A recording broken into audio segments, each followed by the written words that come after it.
Chapter 2. By the time the last cauterization line finally thinned, and the stew pots were scraped down to scorched metal, Silver's hands felt like they belonged to someone else. She'd spent the day doing what reclaimers were allowed to do inside the quarantine, burning sores shut, sterilizing exam tents, serving on the meal lines, and listening. Her voice was rough from hours of the same sentences. Breathe, don't touch, hold your child's hand, look at me.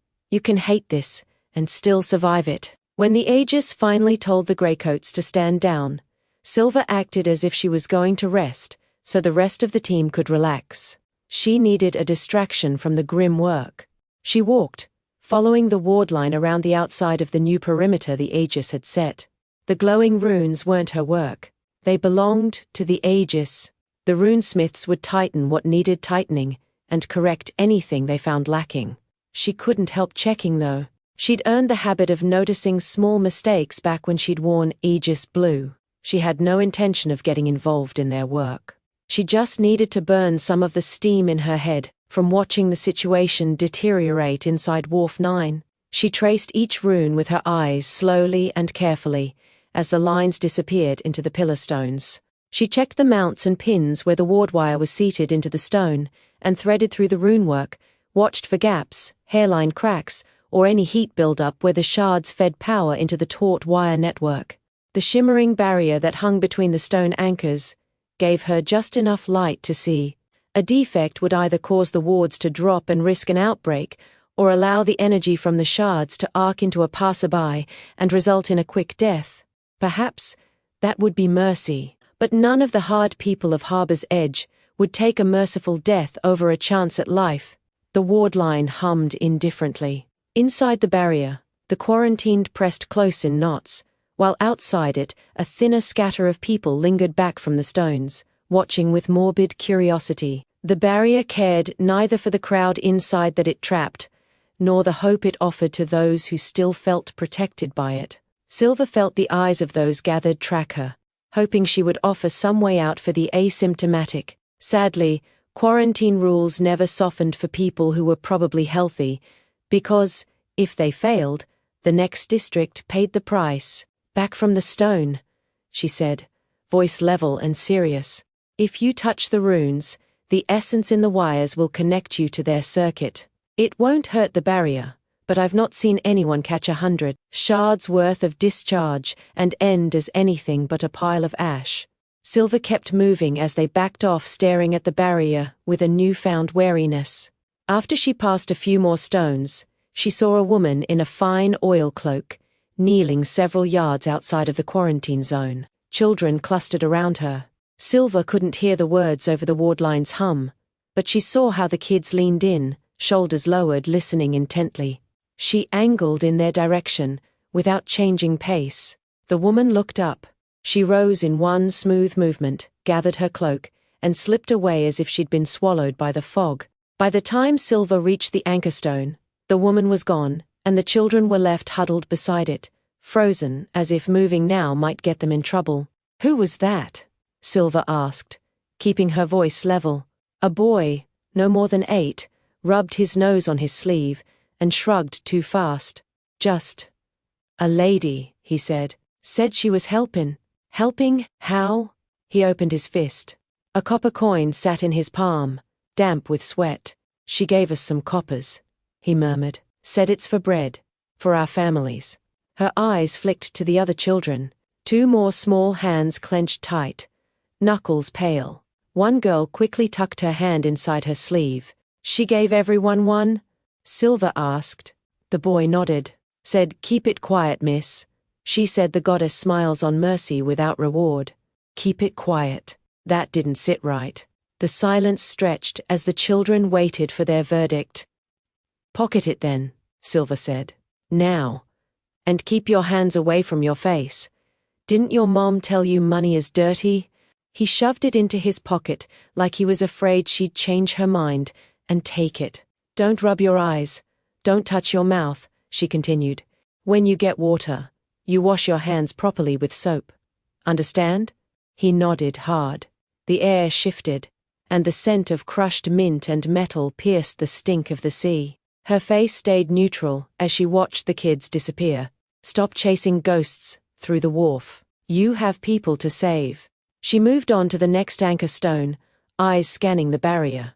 After a few minutes of walking, she could see where the quarantine barrier was still being extended.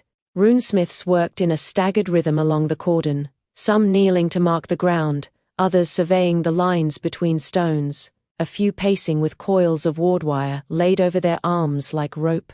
A group of soldiers walked along the perimeter, promising a worse death than what the wards could deliver to any who might try to escape the quarantine. The Aegis considered runesmithing a sacred craft. The smiths practiced every gesture. They demanded every motion be precise, knowing that whatever mission they were on could fail if the wards couldn't be trusted. Silver understood why. People wanted their protection to feel infallible. Experience taught her that nothing was infallible. The wards only held as long as the attention of Smith. Long hours and low light had burned more than a few wards on the front lines. She eyed the smiths trying to spot fatigue the way she'd tracked the grooves in the stones. She noticed a runesmith's grip tighten on the chalk stick used to trace the runes to guide the chisels. She heard another call out an order without looking up, voice full of confidence. The wire was pulled, and the network tightened. The barrier's shimmer brightened for a heartbeat, as essence surged through the wire, and the linked stones took the load. To most eyes, it would have looked like success. Silver could hear the difference as soon as the essence hummed to life, a slight buzz that told her someone had lost focus. She shifted close enough to see the chalk arcs at the base of the nearest stone, the way the runes nested into one another like gears. A line was drawn a hair too shallow, and a return mark didn't quite meet its anchor point. Greyrot didn't need a stampede. It needed one mistake that let it out. The Aegis would respond like they always did.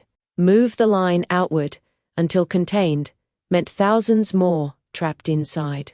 A quarter of those were consigned to quiet graves. Silver stared at the runework again, letting herself be absolutely sure. The mistake was subtle, easy to overlook, but it was there, and eventually it would fail. The runesmith at the center observed the work with an air of confidence.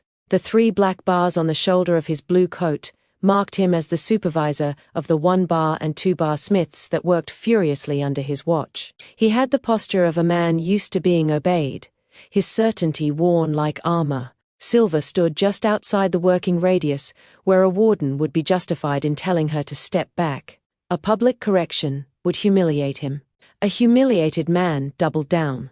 A humiliated man with authority could decide a reclaimer was inconvenient and remove her access with a single sentence. As much as she hated the Aegis for kicking her out, they had drilled the need for perfect runes into her very being. She couldn't let the mistake stand. The sick were counting on her team though, so she couldn't jeopardize her position providing triage. So she stepped closer and spoke with the same calm she used for frightened mothers. "Master Smith," she said, knowing there was no way the man had actually earned the title yet. "Could you give me some guidance?" The runesmith's head turned toward her a fraction. His gaze flicked over her faded grey uniform, turning his lip up. "What?" he said, granting her a favor. Silver maintained an even tone. She gestured with 2 fingers, indicating the chalked curve, as if she were asking permission to understand it. "The fog is stealing the light," she said. "That arc looks like it drifted a hair. Want me to hold a lamp while you remark it before they cut?"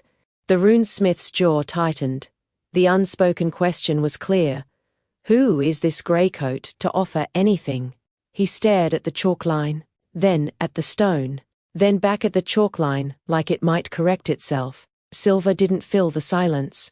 At last, his breath released a small sound of irritation. He motioned sharply to a soldier. "Wipe it," he said, as if it had been his thought all along. "Remark the arc. Make it perfect." The soldier obeyed. A damp rag took the chalk away in one pass. The arc was relaid in a swift, practiced stroke, ready for the chisel. The runesmith watched it, expression hard, then gave a single nod and turned back to his work without looking at Silver again. Fine. She didn't need gratitude. Her nerves eased, like a joint slipping back into alignment. She expected nothing from the man. She was just glad the buzz from the wards no longer grated her mind. She needed to get back to her team, so she turned to walk away, but she felt the weight of a gaze and met it before she could stop herself. The officer overseeing the ward operation stood a few paces away, still as a post, watching her with the cold focus of a hawk circling a field. Calculating. Silver held his gaze and realized that this wasn't about the chalk line anymore. Runesmiths were valuable, and the buzzing she could not ignore had made her show more of herself than she should have. Now she had the attention of a rank 5 Aegis commander. All she could do was wait while he decided whether she was a liability or an asset.